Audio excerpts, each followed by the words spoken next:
है ना। कमेंट को नीचे करके एक बार लाइक कर दो, स्टार्टिंग में ही जल्दी से करो सब लोग। हाँ जी। देखो तो पहले इसको पढ़ते हैं, पैराग्राफ को। यहाँ से स्टार्ट होता है, साहित्य का आधार जीवन है, इसी आधार पर साहित्य की दीवार खड़ी होती है। साहित्य का आधार क्या है? जीवन है।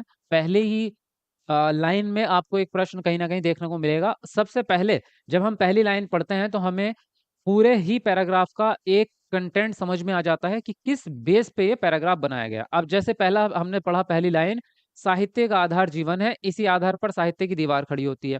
तो इस बात से हमें इतना तो समझ में आ गया कि ये जो पूरा पैराग्राफ है वो साहित्य की वकालत करेगा, साहित्य के ऊपर है। साहित्य का मतलब क्या होता है? लिटरेचर। यानी कि लिटरेचर मतलब होता है आपका किसी भी भाषा में लिखा गया कोई कहानी, कविताएं, गद्यांश, उसके अलावा आपके निबंध, जो भी मतलब आप उस भाषा में जो भी अपने विचार प्रस्तुत करना चाहते हैं वो सारा साहित्य कहलाता है। कोई हिंदी का व्यक्ति कविता लिख रहा है वो भी साहित्य है, निबंध लिख के दिया आपको वो भी साहित्य है, किसी महान कवि के बारे में बायोग्राफी लिखी है वो भी साहित्य है। तो ये सब क्या है? साहित्य के होते हैं आपके। अब देखो, उसकी अटारियां मीनार गुंबद बनते हैं लेकिन बुनियाद मिट्टी के नीचे दबी पड़ी है। ऐसा क्यों कहा है इन्होंने बुनियाद मिट्टी के नीचे दबी पड़ी है?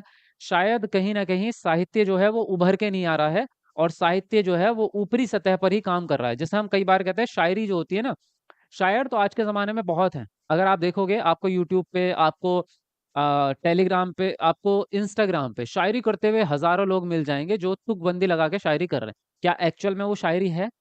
उनमें से अगर 100 हैं तो 100 में से 10 लोग होंगे जिनको शायरी की समझ होगी। जो बुनियादी शायरी करते हैं, जिनको पता है कि उसमें कौन-सा अल्फ़ाज़ कहाँ पे फिट बैठता है, कितने शब्द आने चाहिए, किस कौन-सी लाइन के बाद ब्रेक देना है, वो सारी चीज़ें उनको पता है। रदीफ़ होता है, काफ़िया होता है, वगैरह-वगैरह बहुत सारी चीज़ें होती हैं उसमें। तो शायरी कर तो रहे हैं तुकबंदी के तौर पे। आजकल तो कोई भी उठ के आता है शायर बन जाता है। कोई यूट्यूबर आया जिस जो कॉमेडी करता था पहले, अब आके शायरी बोलने लग गया। तो वो शायरी नहीं है, वो तुकबंदी है।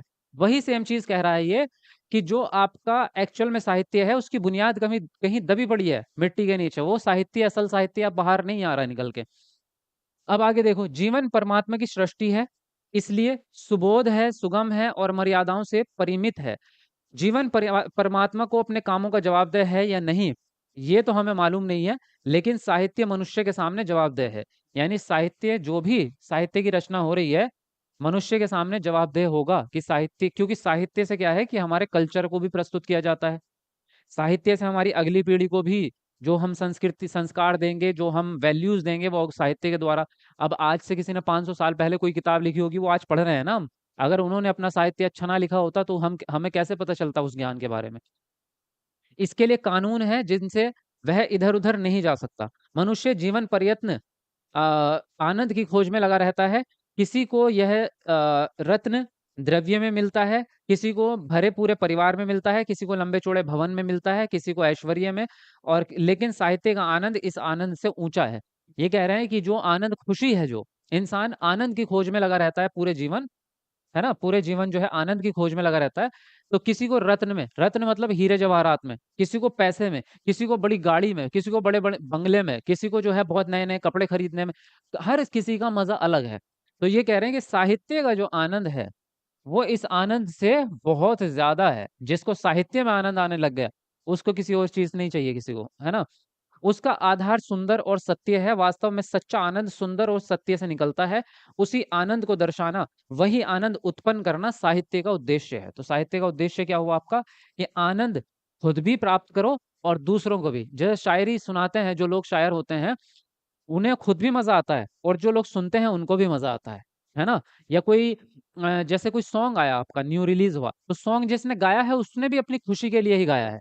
हर कोई सिंगर जो है वो पैसे के लिए नहीं बनता। सिंगिंग ऐसा पैशन है जो आपको खुद में मज़ा देता है, खुद आनंदित होते हैं आप, और जो उसको सुनेगा उसको भी आनंद आएगा। तो साहित्य ही है वो एक तरह से।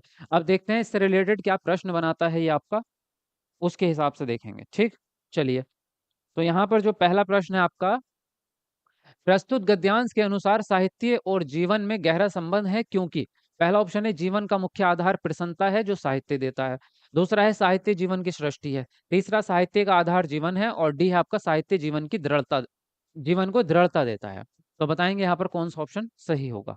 चलिए कमेंट में अपना आंसर लिखते रहेंगे, उसके बाद आगे बढ़ते रहेंगे हम। चलो जल्दी से लिखेंगे सबके सब। हम्म, लिखो जल्दी फटाफट से अपना आंसर। अगर पैराग्राफ आप देखना चाहते हैं तो देख सकते हैं एक बार झलक बीच में। जल्दी से ढूंढो कहाँ है। हम्म। मिला? आंसर मिला आपको? पहली लाइन में है, ये रहा, साहित्य का आधार जीवन है ना? तो क्या है ये गद्यांश के हिसाब से साहित्य और जीवन में? साहित्य का आधार जीवन है, सी ऑप्शन आपका यहाँ पर राइट हो जाएगा। ठीक। अगला प्रश्न है, मनुष्य किसकी खोज में जीवन भर लगा रहता है? परमात्मा की, आनंद की, साहित्य की, या रत्न द्रव्य की? तो बताएंगे यहाँ पर कौन सा ऑप्शन सही होगा आपका। लिखो जल्दी से अपना आंसर। बहुत बढ़िया। चलो 500 लाइक्स होने वाले भाई हमारे। 500 लाइक्स होने में 5 लाइक बच रहे हैं। तो जरा सब लोग कमेंट को नीचे करके एक बार लाइक कर दो, जिसने नहीं किया लाइक फटाफट से कर दो। देखो ये कहाँ है आपका। तो देखो यहाँ पैराग्राफ में कहाँ मिलेगा, मिला कि नहीं मिला बताओ। मिला? नहीं मिला? मनुष्य जीवन भर किसकी खोज में लगा रहता है? आनंद की खोज में लगा रहता है। ठीक है। अगला प्रश्न है, साहित्य का प्रमुख उद्देश्य क्या है? ऐश्वर्य उत्पन्न करना, सृष्टि उत्पन्न करना, जीवन उत्पन्न करना, या फिर आनंद उत्पन्न करना? तो बताएंगे यहाँ पर कौन सा ऑप्शन सही होगा आपको। लिखो जल्दी से अपना आंसर।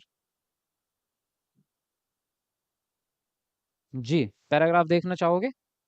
साहित्य का प्रमुख उद्देश्य क्या है? ढूंढो। साहित्य का उद्देश्य क्या है आप? जल्दी ढूंढो। मिला कि नहीं मिला? सबसे नीचे लिखा तो है। साहित्य का उद्देश्य क्या है? आनंद उत्पन्न करना। डी ऑप्शन आपका राइट हो जाएगा। ऐश्वर्य नहीं होगा, सृष्टि नहीं होगा, जीवन भी नहीं होगा। अगला प्रश्न है, वास्तव में सच्चा आनंद मिलता है साहित्य व जीवन से, भरे पूरे परिवार से, सुंदर व सत्य से, या फिर लंबे चौड़े भवन से? तो बताएंगे कौन सा ऑप्शन सही होगा यहाँ पर आपका। जल्दी से अपना आंसर लिखेंगे आप। बढ़िया, कमेंट में आंसर देते रहेंगे सब लोग। हम्म।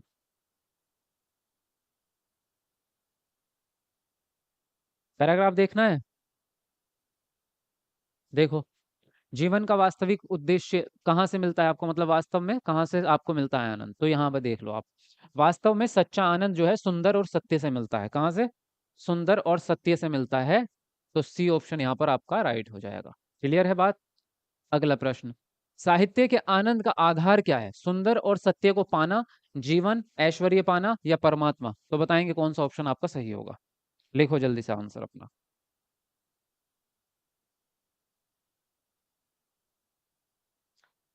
हाँ जी। और सब लोग भाई लाइव टाइम पे आया करो यार, लेट वेट का चक्कर मत किया करो। 5 बजे का आपका टाइम है, तो सब लोग 5 बजे जो है लाइव आ जाया करो, ठीक है? और जिसको नहीं पता वो टाइम नोट कर लो, डेली क्लास आपकी 5 बजे ही होती है। लाइव क्लास आपको देखना पड़ेगा, पूरी क्लास देखनी पड़ेगी, तभी सी टेट क्लियर होगा। शुरू से एंड तक पूरी क्लास ढंग से देखा करो, समझ करके। साहित्य के आनंद का जो आधार है वो सुंदर और सत्य को पाना है, पहला ही ऑप्शन आपका सही है। अगर पैराग्राफ में देखना चाहते हैं तो यहाँ पे आप देख सकते हैं, अ, आनंद को दर्शाना और आनंद को उत्पन्न करना साहित्य का उद्देश्य है, ठीक है? तो आनंद को उत्पन्न करना, कहाँ गया, सुंदर और सत्य को पाना, यही उसका उद्देश्य है आपका। परिमिति का अर्थ क्या है आपका? सीमित, दबा हुआ, विस्तृत, या फिर फंसा हुआ? बताएंगे कौन सा ऑप्शन सही होगा आपका। हाँ जी, लिखो जल्दी से। परिमित शब्द आपका आया था पैराग्राफ में, इसका मतलब पूछा है आपसे, तो बताएंगे जरा इसका मतलब क्या है। मैं पेपर 2 की प्रिपरेशन कर रही हूँ सर। तो पेपर 2 में हिंदी भी होता है, हिंदी तो आपका कॉमन सब्जेक्ट है ना, पेपर 1 पेपर 2 दोनों का ही है आपका। परिमित का मतलब होता है सीमित, परिमिति का मतलब होता है चारों तरफ से घिरा हुआ, तो उसका मतलब सीमित ही हो जाता है, ठीक है? फंसा हुआ नहीं होता कि फंसा हुआ है। इसका मतलब होता है कि कोई चीज है जो उसको एक रोके हुए, एक लिमिटेशन है, तो उसको कहेंगे सीमित होना। अगला प्रश्न है, आनंद का समानार्थी शब्द कौन सा होगा? जीवन, खुशी, साहित्य, या परमात्मा? बताएंगे आप कौन सा ऑप्शन सही होगा आपका। लिखेंगे जल्दी से अपना आंसर। बीएड एस्टेट के लिए है ये क्लास, कर सकते हो प्रैक्टिस के लिए, तो ये भी आपका एस्टेट में भी पैराग्राफ ऐसे ही आते हैं। लिखो जल्दी से आंसर। ए। ए वाले ज्यादा हैं भाई इसमें। ठीक है। अच्छा, आनंद का समानार्थी शब्द जो होगा वो खुशी होगा आपका, जीवन नहीं होगा। खुशी को ही तो कहते हैं हम, जब मजा आता है उसी को तो कहते हैं आनंद आ रहा है, मजा आ रहा है ना, खुशी होता है आपका। तो सेकंड ऑप्शन राइट होगा यहाँ। नेक्स्ट है यहाँ पर आपका, सुबोध का विलोम शब्द क्या होगा? निर्बोध, दुर्बोध, कुबोध, या फिर विचलित? तो बताएंगे यहाँ पर कौन सा ऑप्शन सही होगा। लिखो जल्दी से अपना आंसर।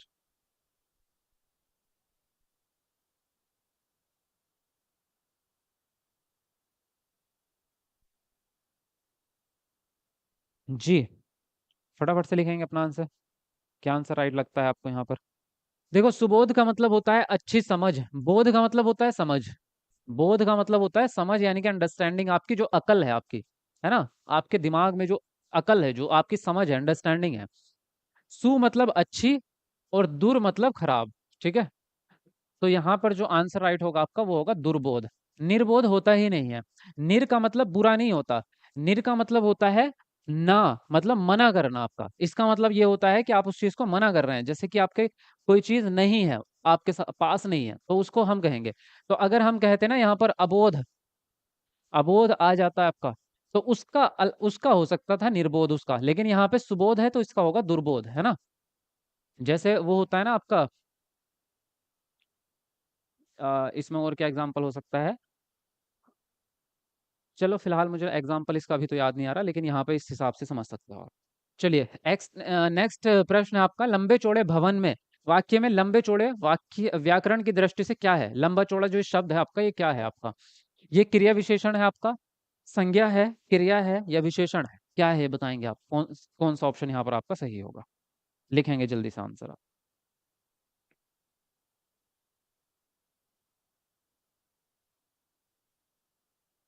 जी, देखो यहाँ पर जो आंसर आपका राइट होगा, यहाँ होगा विशेषण। कैसे होगा? ऐसे शब्द जो किसी संज्ञा की विशेषता बताते हैं। तो भवन क्या है? भवन जो है आपका, वो एक संज्ञा है भाई, किसी चीज का नाम है ना। दीवार एक संज्ञा है, इंसान एक संज्ञा है, कुत्ता एक संज्ञा है, गधा एक संज्ञा है ना। लक्ष्मी एक संज्ञा है, अरुण एक संज्ञा है। किसी का नाम है, किसी को भी संबोधित करने के लिए जो शब्द इस्तेमाल करते हैं। अगर संज्ञा की विशेषता, जैसे कि भवन जो है वो लंबा चौड़ा है, ये भवन की विशेषता है कि वो लंबा चौड़ा है। उसी हिसाब से मीनार, मीनार लंबा है तो लंबा मीनार, एक मीनार छोटा है तो उसको कहेंगे हम छोटा मीनार। तो ये छोटा हुआ मीनार की विशेषता, तो छोटा क्या है? विशेषण।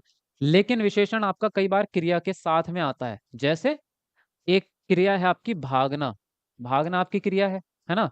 अगर मैं इसके साथ में लगा दूं तेज भागना, भागना तो आपकी क्रिया है, भाग तो रहे हैं आप, लेकिन मैंने कहा तेज भागो, तो तेज का मतलब भागने की भी विशेषता बता दी आपने। धीरे भागो, तेज भागो, बहुत तेज भागो, तो ये क्या हो जाएगा? ये तेज जो है ना, ये यहाँ पे क्रिया विशेषण हो जाएगा, क्योंकि ये क्रिया के साथ में लगा हुआ है।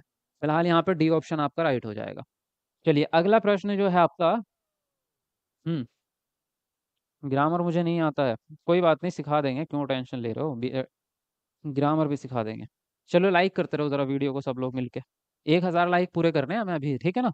तो 600 लाइक होने वाले हैं, 3-4 लाइक बच रहे हैं 600 में, तो जरा करो सब लोग कमेंट को नीचे करके। ये एक कविता है आपकी, इसको पढ़ेंगे, उसके हिसाब से कुछ प्रश्न आएंगे, उसको सॉल्व करेंगे। थोड़ो भी ऐसा तो जीवन में होता है, सिंपल सी है, आनंदित है, कविता पढ़ने में मजा भी आता है। देखो, इसका अर्थ बड़ा मजेदार निकलेगा।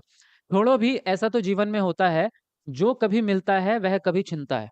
जाहिर सी बात है, जो मिला है आज वो जरूरी नहीं हमेशा हमारे साथ रहेगा, वो छिन भी सकता है। और जो आज हमारे साथ नहीं है, हो सकता है कल को वो चीज हमें मिल जाए, है ना। तो ये खुशी और गम जीवन में चलता रहता है ना। लेकिन इससे डरकर संध्या के सिंदूरी प्रकाश में मंजरित तुलसी के नीचे दिया जलाना थोड़े ही बंद किया जाता है। इसका अर्थ समझो। इस चीज से जैसे कि हमने कहा कि कभी मिलता है वह कभी छिनता है। मान लो आज हम कोशिश करके कुछ चीज प्राप्त कर ले, मान लीजिए आज आज आपने पैसा कमाया, 1-2 लाख रुपए कमा लिया आपने, लेकिन वो कल को खर्च होना ही है। उसको क्या गुल्लक में बंद करके थोड़ा जमीन में गाड़ के रखोगे? वो अपने जीवन में खर्च तो करोगे ना आप। आज आपके पास पैसा आया है, कल को खर्च हो जाएगा, लेकिन इसका क्या मतलब है कि पैसा कमाना छोड़ दें हम, कि यार ये तो खत्म हो जाता है पैसा, यार अभी पैसा आया अगले महीने खत्म हो जाएगा, तो मैं कमाऊं क्यों, मैं तो कमाता ही नहीं, तो ऐसा तो नहीं है। कमाना छोड़ते तो नहीं है, वही चीज कह रहा है। इस चीज से डर कर कि आपका पैसा खत्म हो जाएगा, या आपके जीवन से वो चीज चली जाएगी, या वो व्यक्ति आपका जो दोस्त है आज, वो आपका दोस्त जो है कल कहीं दूर विदेश में चला जाएगा पढ़ने के लिए, तो आपसे दूर हो जाएगा, तो क्या आप दोस्त बनाना बंद कर देंगे? इससे डर कर संध्या के सिंदूरी प्रकाश में, यानी कि जब शाम होती है आपकी, संध्या के सिंदूरी प्रकाश का मतलब यहाँ पे यह है कि जब आपकी खुशी छिन रही हो आपसे धीरे धीरे, तो शाम इसी को कहते हैं हम। सुबह का मतलब है चीजें आपके पास आना, शाम का मतलब है चीजें आपके पास से जाना। तो संध्या के सिंदूरी प्रकाश में मंजरित तुलसी के नीचे दिया जलाना थोड़ी बंद कर देंगे, यानी कि हम जो है उम्मीद थोड़ा छोड़ देंगे, या आगे काम करना थोड़ा छोड़ देंगे हम। भगवान बात सुने या ना सुने, तो भी मंदिर तो मंदिर है, उसमें जो रोज शाम को दिया नहीं जलाता है, वह तो घर लौटने के अपने ही मार्ग पर अंधेरा फैलाता है। यानी कि अब भगवान या मस्जिद में आप गए हैं, अल्लाह है, तो अल्लाह से या भगवान से आप दुआ करते हैं। अब जरूरी नहीं हर बार जो है आपकी दुआ कबूल हो जाती है, हर बार तो नहीं होती, कभी होती है कभी नहीं होती। और कभी ऐसा होता है कि बहुत देर से होती है। हो सकता है आज आपकी किस्मत में वो चीज लिखी ही ना हो गॉड ने, है ना। हो सकता है कि आज आपने जो दुआ मांगी है वो आज ना मिले, आपको 1 साल बाद मिले। हो सकता है 1.5 साल बाद मिले वो चीज। इसका मतलब ये थोड़ा है कि आप वहां पे जाके प्रार्थना करना बंद ही कर दे कि भाई मुझे कुछ मिलता तो नहीं, छोड़ो क्या ही है ना, ये नहीं करेंगे आप। तो जो शाम को हम दिया नहीं जलाता है, यानी कि जो व्यक्ति उम्मीद नहीं रखता है, काम को करने के बाद उम्मीद नहीं रखता है कि आगे अच्छा वक्त आएगा, वो हमेशा के लिए ही अंधकार में चला जाएगा, फिर उसके साथ आगे भी कुछ नहीं होना। तो बात समझ में आई, कहानी बहुत अच्छी थी, मोटिवेशनल भी थी। चलिए इससे क्या रिलेटेड चीजें प्रश्न बनेंगे उसको देखते हैं, आगे बढ़ते हैं। जी एक बार आपकी कमेंट देख लूं जरा, कुछ पूछ रहे हैं क्या? शाम को 7 PM डेली आएगा? हाँ 7 बजे डेली क्लास हो रही है भाई आपकी, कल भी हुई थी। सर पास करवा दो प्लीज। 100% कराएंगे भाई, पास कराने के लिए तो पढ़ा रहे हैं आपको। टेंशन मत लो, मैं आपको पास करवा के छोड़ूंगा, बस आपको थोड़ी सी मेहनत लगेगी। क्योंकि मेहनत से जो जान बचाएगा भाई उसके फिर नहीं होता यार, थोड़ी सी मेहनत तो लगती है ना।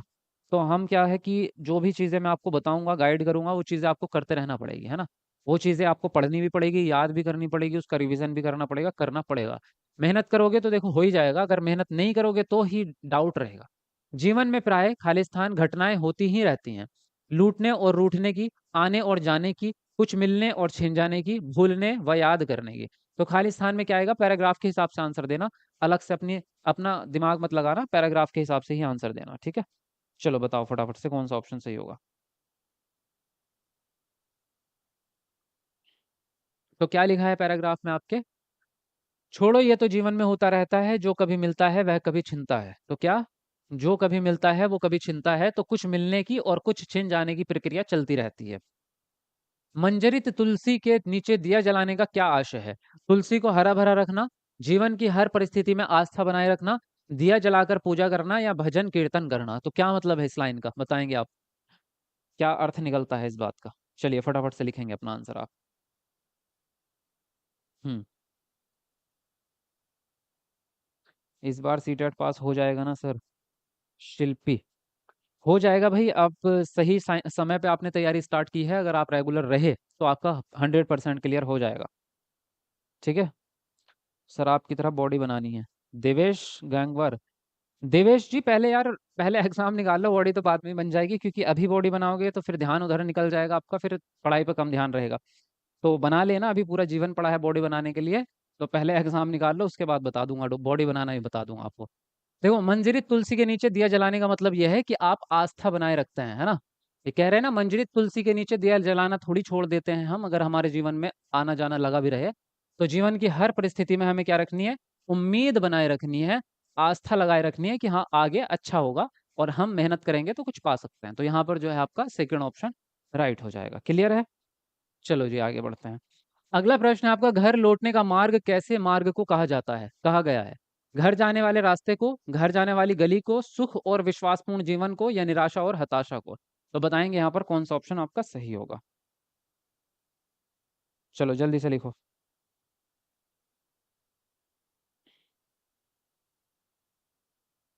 जी फटाफट से लिखेंगे। एक वो भी क्लास कर दो। कौन सी क्लास कर दो? बॉडी बनाने वाली क्लास चाहिए आपको वो बताऊं आपको? अच्छा जी। सर आप गर्ल्स का ही कमेंट पढ़ते हैं, अमरोहा गुरुजी। ये जो बॉडी बनाने के पूछ रहे हैं ये लड़की नहीं है, लड़का ही है। और जितने लड़के होते हैं उनके हिसाब से ही कमेंट पड़ी जाती है, ये चक्कर नहीं है अगर लड़का कौन है लड़की कौन से। घर लौटने का मार्ग कैसे मार्ग को कहा जाता है? घर जाने वाले रास्ते को, घर जाने वाली गली को, या सुख और विश्वासपूर्ण जीवन को। तो यहाँ पे कह रहे हैं घर लौटने का मार्ग मतलब सुख और विश्वासपूर्ण जीवन को कह रहे हैं, निराशा को तो नहीं कहेंगे, क्योंकि हम निराशा थोड़ा घर लेके जाएंगे। और यहाँ पे डायरेक्ट आपके घर के रास्ते की बात नहीं कर रहे हैं, वो जीवन की, पूरे जीवन की बात कर रहे हैं। जो कविता में कहा गया है कि जो व्यक्ति दिया जलाना छोड़ देता है, जो दिया नहीं जलाता है, वो अपने पूरे ही जीवन के मार्ग में अंधकार मचा देता है। तो यहाँ पर जो आंसर राइट होगा सी ऑप्शन हो जाएगा। अगला प्रश्न है, अंधेरा फैलाता है का क्या आशय है? निराशा भरा जीवन, कम रोशनी वाली रात, अधिक अंधेरा हो जाना या अंधेरे का विस्तार होना। तो बताएंगे यहाँ पर कौन सा ऑप्शन आपको लगता है सही होगा। चलो लिखो जल्दी से। नोट्स को कैसे पढ़ेंगे सर? नोट्स को तो सिंपल है, नोट्स बहुत इजी है। नोट्स का आप जो है एक एक चैप्टर पढ़ना स्टार्ट करो, कोई भी सब्जेक्ट पकड़ो, सीडीपी पकड़ लो, एसएसटी पकड़ लो, हिंदी जो भी पकड़ना चाहते हो एक सब्जेक्ट स्टार्टिंग में शुरू का एक चैप्टर पढ़ो, फिर दूसरा पढ़ो, फिर तीसरा पढ़ो, फिर उसमें से रिवीजन करो उसका तीनों चैप्टर का, फिर आगे बढ़ो। जब तक रिवीजन नहीं करोगे तब तक याद नहीं रहेगा। तो रिवीजन करते रहना उसका, ठीक है। और फिर उसके साथ साथ में अपना मॉक टेस्ट लगाते रहो, जो आपकी यहाँ पे मैं कराता भी हूँ। देखो, अंधेरा फैलाता है इसका मतलब है निराशा भरा जीवन। यहाँ पर डायरेक्ट बातें नहीं होती कि आप घर जा रहे हैं मंदिर से, रास्ते में अंधेरा हो गया, लाइट नहीं थी, ऐसा नहीं है। इसका मतलब यह है कि अपने घर जाने के रास्ते पर, यानी कि जो आपके जीवन का पथ है उसमें अंधेरा कर रहे हैं आप, उसमें आप निराशा उत्पन्न कर रहे हैं, क्योंकि अगर आप आशा आस्था नहीं रखेंगे तो पहला ऑप्शन सही होगा। मंजरित शब्द में मूल शब्द से शब्द और प्रत्यय क्या होगा? मंजरी और ता, मंजर और इत, मंज और रित, मंजरी और इत। तो बताएंगे इनमें से क्या है भाई संधि विच्छेद इसका सही। चलो लिखो जल्दी से अपना आंसर।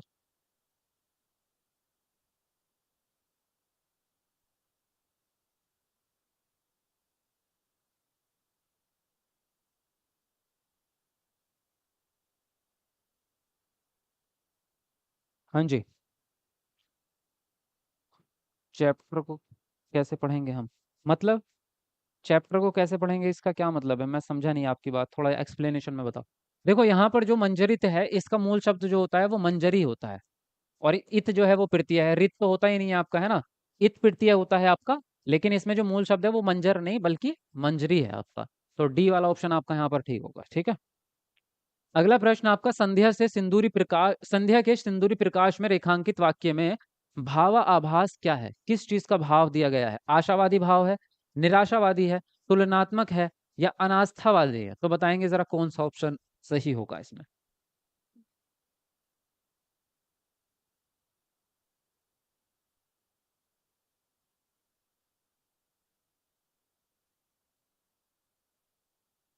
तो यहाँ पर जो कह रहे हैं ना, संध्या के सिंदूरी प्रकाश में दिया जलाना थोड़ी छोड़ देते हैं, है ना। संध्या के सिंदूरी प्रकाश में मंजरित तुलसी के नीचे दिया जलाना थोड़ी छोड़ देते हैं। तो इसमें आशावादी बात की गई है कि हम जो है उम्मीद थोड़ी छोड़ देंगे, हम दिया जलाना थोड़ा छोड़ देंगे। तो इसमें बात आशा की गई है, ना कि निराशा की। तो आंसर जो राइट होगा वो पहला ऑप्शन होगा आपका, ठीक है। चलिए, अगला प्रश्न शुरू करते हैं, और यहाँ से आपका पेडागोजी स्टार्ट हो जाती है।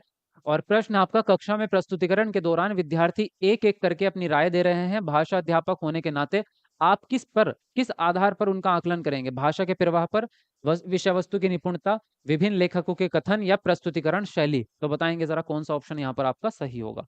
जल्दी से अपना आंसर लिखेंगे आप।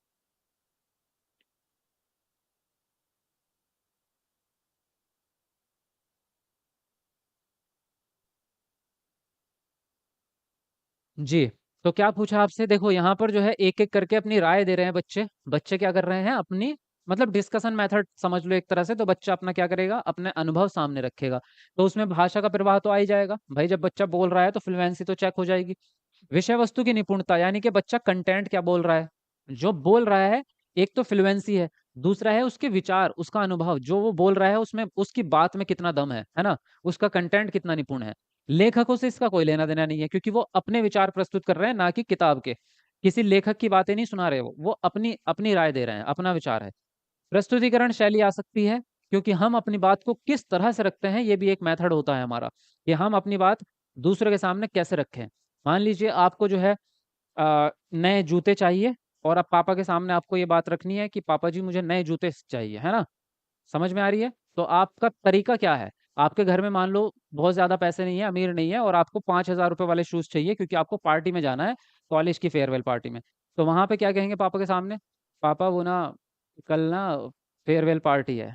हाँ तो मेरे सारे दोस्त भी आएंगे। हाँ तो सभी दोस्तों के पापा तो उनको शॉपिंग करा रहे हैं। हाँ तो फिर वो तो अच्छे अच्छे कपड़े और अच्छे अच्छे जूते पहन के आएंगे। तो बात समझ में आ रही कैसे आप प्रस्तुत करेंगे? अगर आपने डायरेक्टली बोला पापा 5,000 रुपये चाहिए, तो जूता नहीं मिलेगा, फिर जूता सर पे पड़ेगा। तो ये आपका एक तरीका होना चाहिए। फिलहाल पहला, दूसरा और चौथा यहाँ पर सही हो रहा है। आपका आंसर राइट हो जाएगा, डी ऑप्शन, है ना। ठीक। चलिए आगे देखेंगे। निम्नलिखित में से कौन सी पारस्परिक शिक्षण की प्रक्रियाएं हैं?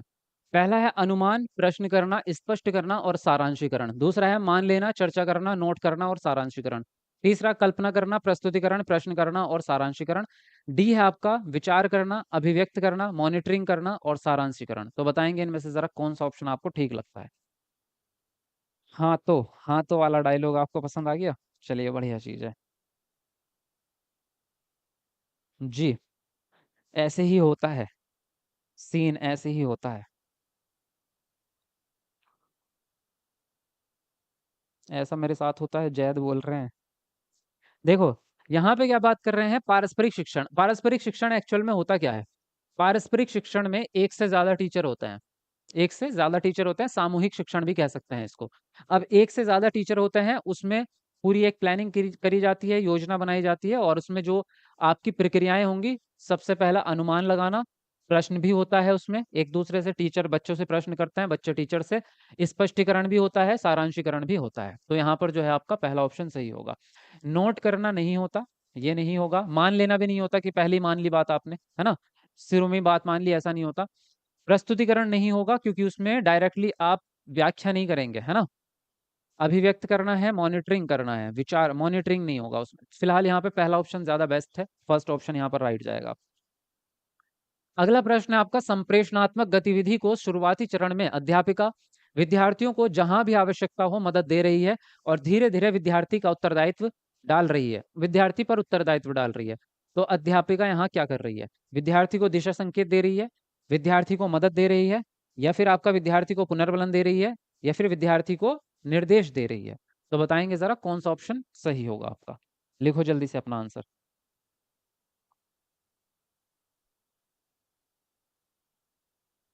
और वीडियो को लाइक करते रहो भाई जरा, है ना।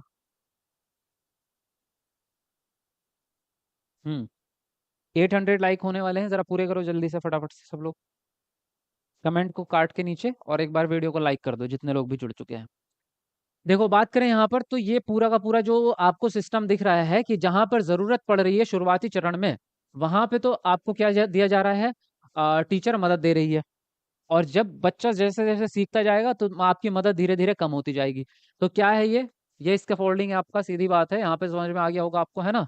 जो वाइगोत्स्की ने बात की है स्कैफोल्डिंग की, और उसको हम क्या कहते हैं? उसको कहते हैं मदद देना, सहायता देना। संकेत और इशारे देना, हिंट देना अलग बात है। दिशा संकेत होता है गाइड करना। दिशा जहां पे जोड़ दिया शब्द दिशा संकेत का मतलब है गाइड करना उसको, कि आप उसको फ्यूचर के लिए या किसी चीज के लिए प्लानिंग बता रहे हो आगे की।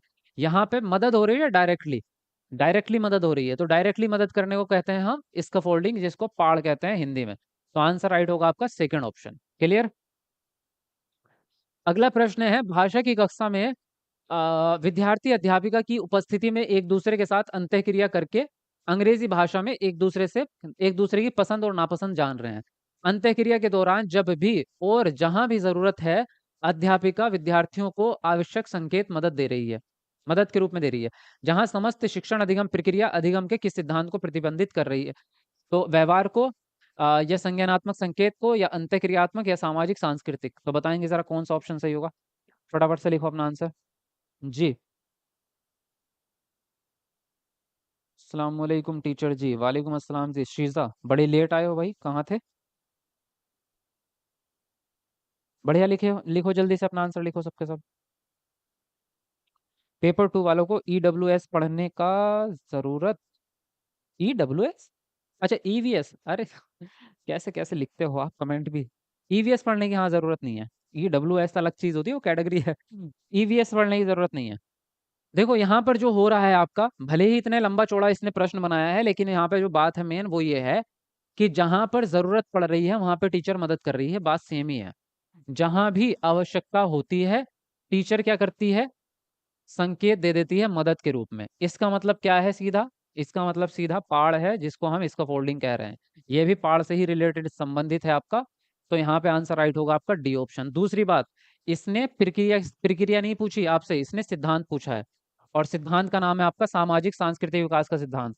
और सामाजिक सांस्कृतिक विकास का सिद्धांत किसने दिया है वो आप सबको पता है, कमेंट में लिख दो जरा। किसने दिया है सामाजिक सिद्धांत? कमेंट में लिख दो जरा सब लोग। नेक्स्ट है आपका यहाँ पे तीन कथन दिए गए हैं आपके। पहला कथन है श्रव्य एवं लिखित सामग्री के संरचनात्मक और व्याकरणिक तत्वों का प्रत्यक्ष अध्यापन। दूसरा कथन है आपका श्रव्य और लिखित सामग्री को विद्यार्थियों के प्रयोग हेतु सामाजिक और सांस्कृतिक संदर्भों से जोड़ना। तीसरा है कार्य की इस प्रकार से अभिकल्पना करना कि जो समूची के संदर्भ में कौशलों के विकास पर केंद्रित हो। तो निम्नलिखित में से कौन से उत्तर ऊपर बताए गए सिद्धांत पर आधारित हैं? मतलब ये तीनों के तीनों किस सिद्धांत को प्रतिपादित कर रहे हैं? सामग्री आधारित निर्देश, या फिर प्राकृतिक उपागम, या मौन तरीका, या फिर कार्य आधारित भाषा शिक्षण। तो बताएंगे जरा कौन से तरीके इस्तेमाल हो रहे हैं ऊपर? वाइगोत्स्की ने दिया है जी, बिल्कुल सही बात है आपकी, वेरी गुड। लिखते रहो जल्दी से अपना आंसर। हम्म।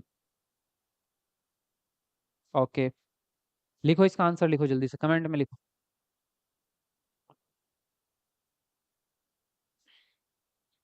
देखो यहाँ पे जो आपको है थोड़ा सा कंफ्यूजन इसमें होगा, आई थिंक थोड़ा सा आपका डिफिकल्ट प्रश्न है ये। लेकिन अगर इसमें एक चीज नोटिस करोगे आप, तो वो क्या है?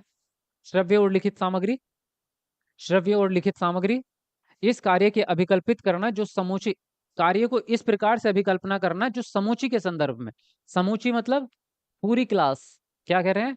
समूची मतलब पूरी कक्षा, और पूरी कक्षा का मतलब ये हो गया आपका समावेशी कक्षा, है ना? समावेशी कक्षा हो गई ना फिर आपकी। ऐसी कार्य ऐसा होना चाहिए, एक्टिविटी या जो भी चीजें आपकी ऐसी होनी चाहिए जो सभी बच्चों के काम आ जाए, यानी कि टोटल। तो यहाँ पे बात चल रही है सामग्री आधारित। प्राकृतिक उपागम इसमें नहीं है। प्राकृतिक का उपागम का मतलब होता है बच्चे स्वतंत्र छोड़ दिए, बच्चे का जो मन कर रहा है वो कर रहा है बच्चा, है ना? प्राकृतिक उपागम नहीं है। मौन हो नहीं सकता क्योंकि बच्चे एक्टिव हैं, तो मौन तो नहीं है। कार्य आधारित भाषा शिक्षण है। कार्य से ज्यादा सामग्री के ऊपर ध्यान है। यहाँ पे भी सामग्री, यहाँ पे भी सामग्री, समझ में आ रही है?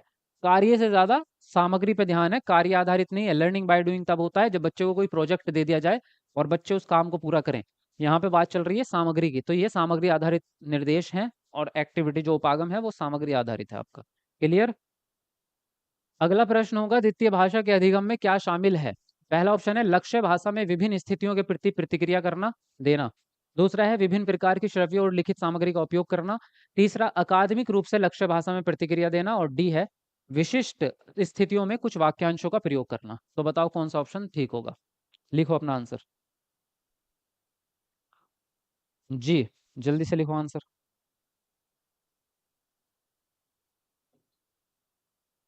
हम्म।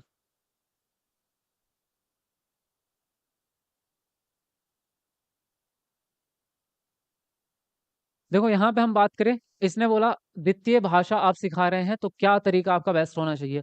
लक्ष्य भाषा में विभिन्न स्थितियों के प्रति प्रतिक्रिया देना। अगर हम पूरा अधिगम कर रहे हैं तो क्या केवल प्रतिक्रिया देना उसमें शामिल होगा? केवल प्रतिक्रिया से काम चल जाएगा? यानी कि केवल क्या कर रहे हैं आप? केवल बच्चा केवल जवाब दे सकता है और कुछ कुछ नहीं, प्रश्न नहीं पूछ सकता, ना ही अपने अनुभव बयान कर सकता है, ना ही भाषा का उपयोग अलग अलग जगह पे कर पा रहा है। प्रतिक्रिया का मतलब तो यही होता है, मैंने एक प्रश्न पूछा, बच्चे ने जवाब दे दिया, बात खत्म हो गई। विभिन्न प्रकार के श्रव्य और लिखित सामग्री का उपयोग करेंगे आप, ये ठीक है आपका। अकादमिक रूप से लक्ष्य भाषा में प्रतिक्रिया देना, इसमें भी केवल प्रतिक्रिया की बात चल रही है। विशिष्ट स्थितियों में कुछ वाक्यांश है। कुछ क्यों करेंगे भाई? जब भाषा सीखनी है तो क्या कुछ सेंटेंस ही सीखते हैं उसके? भाई भाषा सीखेंगे तो पूरी सीखेंगे ना, कुछ रटेंगे थोड़ा हम कि चार सेंटेंस रट लिए इंग्लिश के और उसी से इंप्रेशन जमाए जा रहे हो सब जगह, है ना? वो नहीं यहाँ पर। जब आप विभिन्न प्रकार की श्रव्य दृश्य सामग्री इस्तेमाल करेंगे तो वो आपका अधिगम में बहुत महत्वपूर्ण हो जाएगी। आंसर राइट होगा सेकंड ऑप्शन आपका। आगे बढ़ते हैं। भाषा की कक्षा में अध्यापिका ने विद्यार्थियों को पिछले माह की गई आम उद्घोषणाओं और वक्तव्यों का विश्लेषण करने के लिए कहा। यहाँ अध्यापिका किस बात पर बल दे रही है? लिखित विमर्श चिंतन, वाचिक विमर्श चिंतन, मुद्रित विमर्श चिंतन, या अप्रकाशित विमर्श चिंतन? तो किस प्रकार का चिंतन है बताओ भाई? लिखेंगे जरा फटाफट से सब लोग अपना आंसर। जी, कितने गलत हो रहे हैं वो तो आपको पता होगा, गिनते रहो, लास्ट में पूछने हैं आपसे। मजा आ रहा है ना आपको क्लास में? बढ़िया। सर बता भी दो कि मैथ की क्लास कब से होगी, बता तो दिया था आपको, परसों भी बताया, कल भी बताया। 10 तारीख के बाद होगी मैथ की क्लास, 10 तारीख के बाद, ठीक है? देखो यहाँ पे जो बात चल रही है आपकी, यहाँ पे विमर्श चिंतन तो सारे ही है, अप्रकाशित से तो लेना देना है नहीं आपका। ये अप्रकाशित का मतलब होता है जो रिलीज ही नहीं हुआ। मुद्रित है, वाचिक है, लिखित है, किस प्रकार का है? तो उद्घोषणाएं, उद्घोषणाएं और वक्तव्य। वक्तव्य का मतलब होता है सेंटेंसेस जो आप बोलते हैं। वक्ता मतलब स्पीच, वक्ता मतलब वही जो बोला गया हो, जो बोला गया हो। और जो बोला जाता है वो वाचिक होता है, लिखित नहीं होता, मुद्रित नहीं होता। लिखित और मुद्रित प्रिंटेड को कहेंगे। लिखित का मतलब जो हाथ से लिखा, मुद्रित मतलब जो कंप्यूटर से छाप दिया, प्रिंटर से। तो यहाँ पर वाचिक होगा क्योंकि यहाँ बोलने की बात चल रही है। उद्घोषणाएं भी, जो घोषणाएं होती हैं वो भी बोल के ही होती हैं। तो यहाँ पर सेकंड वाला आपका सही होगा। ठीक है। अगला प्रश्न है, निम्नलिखित में से कौन सा उपागम भाषा शिक्षण में, भाषा अधिगम में भाषा की बहुशब्दीय इकाइयों या वाक्यांशों की भूमिका पर बल देता है? संरचनात्मक उपागम, मौखिक उपागम, प्राकृतिक उपागम, शब्दकोशीय उपागम। तो बताओ कौन सा ऑप्शन सही होगा। चलिए फटाफट से अपना आंसर लिखेंगे। शब्दों का खेल चल रहा है आज की क्लास में। शब्द जिसने थोड़े से शब्द के हिंट पकड़ ही लिए उसका आंसर सही। इस क्लास में आपका सारा शब्दों का खेल चल रहा है। करते रहो अपना आंसर। देखो यहाँ पे बात समझ में आ गई है, बहुशब्दीय इकाइयों की बात चल रही है, तो आंसर राइट होगा आपका शब्दकोशीय उपागम। प्राकृतिक नहीं, मौखिक नहीं, संरचना नहीं। भाषा अधिगम में भाषा में सबसे ज्यादा किस पे ध्यान चल रहा है? शब्दों पे। और वाक्यांश भी पूरे वाक्य नहीं होते। वाक्यांश का मतलब होता है दो शब्द।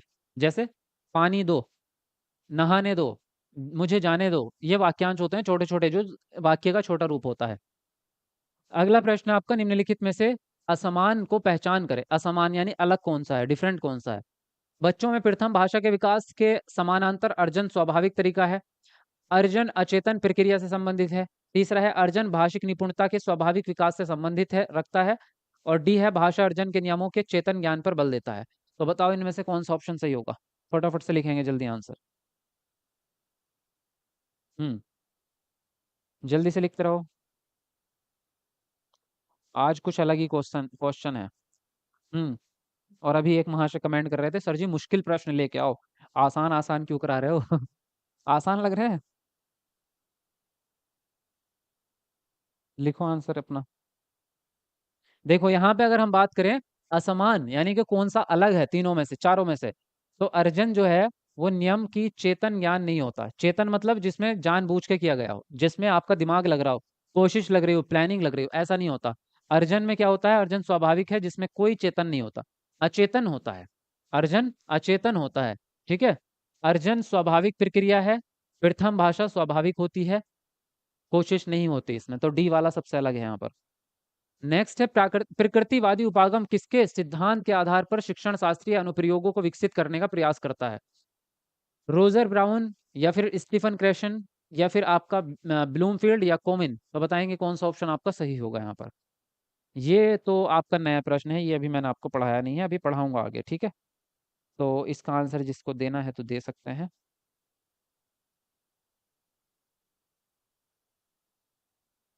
हाँ जी। सचेतन होता है सर जी। अरे सचेतन नहीं होता, अचेतन होता है, जिसमें बच्चे कॉन्शियस ना हो, सब कॉन्शियस। यहाँ पे जो है ये जो सिद्धांत है प्रकृति उपागम, ये स्टेफन क्रेशन का है। अभी ये आएगा, अभी चैप्टर में आपके आगे, अभी पढ़ा नहीं है आपने। ठीक है। ये अभी थ्योरी में आया नहीं है, अभी आएगा आगे।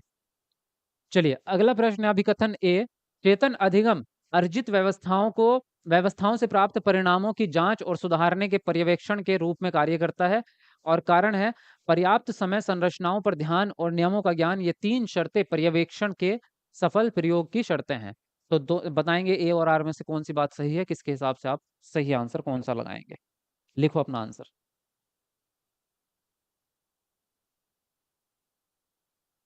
जी फटाफट से लिखो जल्दी से आंसर।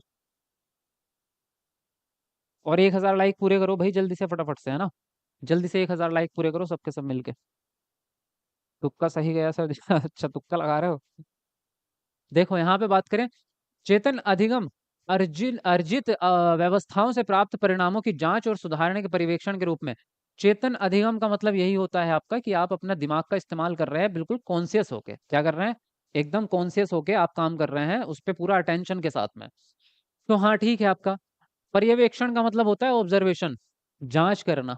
तो जब आप परिणामों की जांच करेंगे तो पर्यवेक्षण के रूप में ही करेंगे। ठीक है। तो पर्याप्त समय, संरचनाओं पर ध्यान और नियमों का ज्ञान, ये तीन शर्तें पर्यवेक्षण के सफल प्रयोग की शर्तें हैं। बात ये भी सही है आपकी।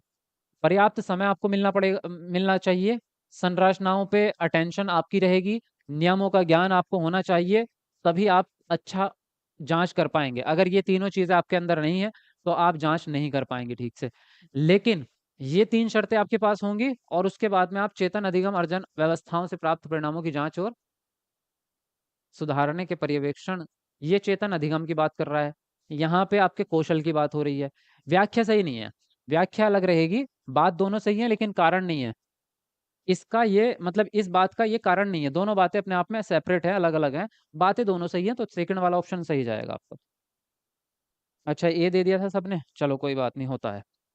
देखो कथन ए है यहाँ पर, ध्वनि तरंगों की पहचान करने वाली भौतिक प्रक्रिया जो कर्ण पटह कान के पर्दे से टकराती है श्रवण के रूप में जानी जाती है ना। और बी है, संप्रेषण के दौरान श्रवण सबसे पहली मुख्य गतिविधि है जो प्रतिक्रिया देती है। तो बताएंगे यहाँ पर कौन सा ऑप्शन सही होगा। चलो जल्दी से अपना आंसर लिखो।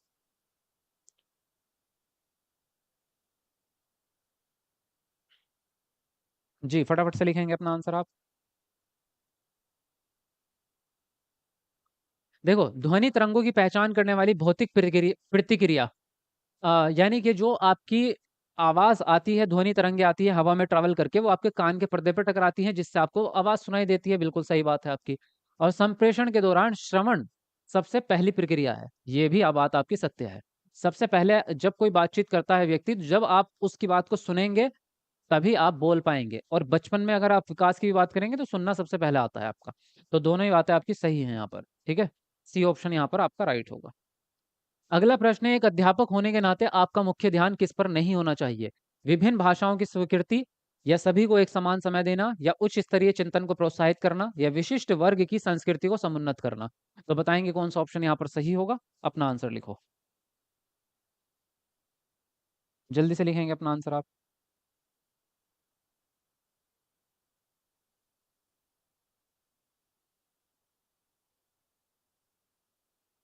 हाँ जी, तो इसने बोला है आपसे कि किस पर ध्यान नहीं देना है आपको।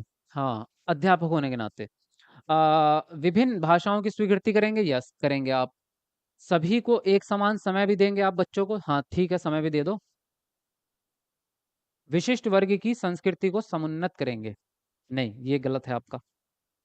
सभी को मतलब सारी संस्कृति को, एक मिनट रुकना जरा, इसने निगेटिव पूछा है ना आपसे, है ना। हाँ निगेटिव पूछा है तो ठीक है। आप अगर विशिष्ट वर्ग की संस्कृति को समुन्नत करेंगे, ये भी तो निगेटिव ही हो गया। आप किसी एक को थोड़ा उन्नत करेंगे, ये भी तो गलत हो गया आपका प्रश्न। ये प्रश्न में मुझे गलत लग रहा है, ऑप्शन सही नहीं है इसके। क्योंकि देखो अगर हम बात करें निगेटिव की, तो आप किसी एक वर्ग को बहुत ज्यादा ऊपर नहीं लाते, आपको सभी की संस्कृति को स्वीकार करना पड़ेगा। उच्च स्तरीय चिंतन को प्रोत्साहित करेंगे, ये पॉजिटिव है आपका। ये पॉजिटिव है, ये निगेटिव है। सभी को एक समान समय देंगे, एक समान समय सबको नहीं दिया जाता। जो मान लो कुछ बच्चे ऐसे होते हैं जिनको एक्स्ट्रा समय भी चाहिए होता है। विभिन्न भाषाओं की स्वीकृति, ये भी पॉजिटिव है आपका। अगर इसको मानेंगे पॉजिटिव तो आपका डी ही ऑप्शन बचेगा बस एक आपके पास में, बस। क्योंकि ये तो पक्का ही निगेटिव है आपका। आप किसी एक वर्ग को समुन्नत नहीं कर सकते, आपको करना पड़ेगा तो सबको करना पड़ेगा, वरना किसी को भी मत करो, है ना। आप तो सभी संस्कृति को बराबर समझेंगे ना, किसी एक को ऊपर नहीं ले जाएंगे आप। तो आपका डी वाला ऑप्शन ही राइट जाएगा यहाँ पे, ठीक है। फोर्थ ऑप्शन पे चलते हैं। अगला प्रश्न है, भाषा में शब्दों की आंतरिक संरचना और शब्दों को रचना में शामिल करने वाले नियमों का अध्ययन किस रूप में किया जाता है? पहला है स्वनिम विज्ञान, दूसरा वाक्य विन्यास, तीसरा रूप ग्राम, और चौथा है आपका वर्तनी विषयक। ये मैंने पढ़ा दिया आपको, ये भी टॉपिक नया है, अभी आएगा नेक्स्ट चैप्टर इसी का ही आपका। लेकिन चलो कोई बात नहीं, आप आंसर तो करोगे इसका। चलो लिखो जल्दी से फटाफट से।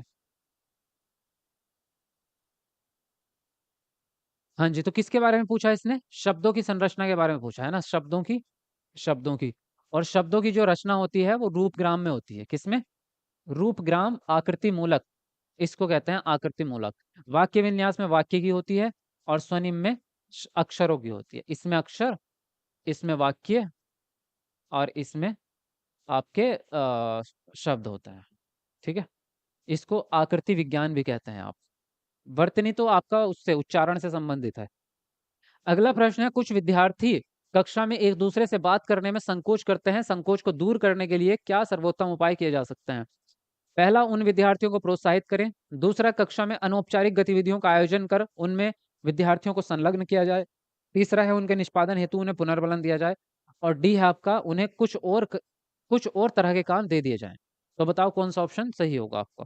लिखो जल्दी से आंसर।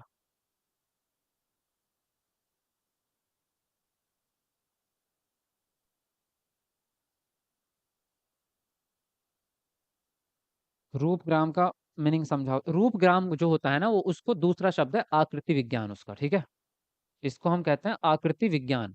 और ये आपके जो भाषा विज्ञान है, एक सब्जेक्ट आपका, मतलब पेडागोजी जैसा सब्जेक्ट है, पेडागोजी के अंदर आता है एक चैप्टर आपका भाषा विज्ञान। भाषा विज्ञान के अंदर ये भाषा की कुछ शाखाएं होती हैं। जैसे आपका स्वानिकी है, तो वो ध्वनि से संबंधित होता है, जिसमें ध्वनि उच्चारण सिखाए जाते हैं आपके कौन से शब्द की। फिर आता है आपका आकृति विज्ञान, इसमें शब्दों की रचना सिखाते हैं कि शब्द जैसे लिखना है।